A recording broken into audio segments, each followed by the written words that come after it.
मंदिर में सबको सुनाना ये। और फिर मंदिर में मुझे बोले stand up on the bench, सबको सुनाओ।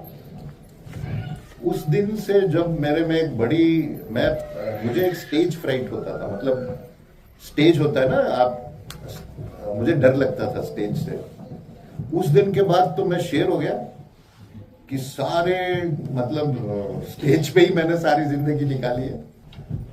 मुझे अभी भी याद है, स्कूल में हमारा एक प्रोग्राम था, स्टेज पे स्पीच देना था। तो स्पीच था स्पोर्ट्स का, अपने लाइफ में क्या इंपॉर्टेंस है। तो मैंने पहली लाइन पढ़ी, अभी भी लाइन मुझे याद है, कि जैसे दिया को जलने के लिए तेल चाहिए, वैसे ही आदमी को ऊपर या जो भी है खेल और स्पोर्ट्स होना चाहिए। एक लाइन बोली और सारा स्पीच भूल गया मैं। वो एक लाइन बोल के अब मैं खड़ा हूं उधर। तो ये मेरी स्टेज फ्राइट थी।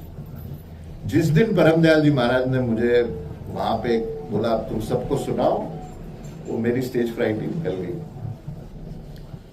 तो फिर वो बोले कि मैंने महात्मा गांधी को 1942 में चिट्ठी लिखी थी कि गांधी जी आपकी हत्या हो जाएगी, और उसके कारण लिखे कि क्यों मैंने गांधी जी को ऐसा कहा।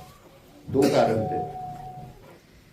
और ऐसा बोले, ये किसी सत्संग में कहीं नहीं आपको मिलेगा कि बरगद के पेड़ के नीचे बैठे और आंखों में आंसू और मैं गांधी जी को चिट्ठी लिख रहा हूं। दुख महसूस करते हुए मैंने वो चिट्ठी लिखी थी महात्मा गांधी को। ये परमदयाल जी ने कहा मुझे। और आप देखो कि दुनियावी मतलब इतने बड़े संत जो दुनिया के लीडर्स के बारे में बात करते हैं, कैसे दुनिया चलनी चाहिए बात करते हैं, लेकिन अपने दुनियावी काम में भी उतने कैपेबल थे।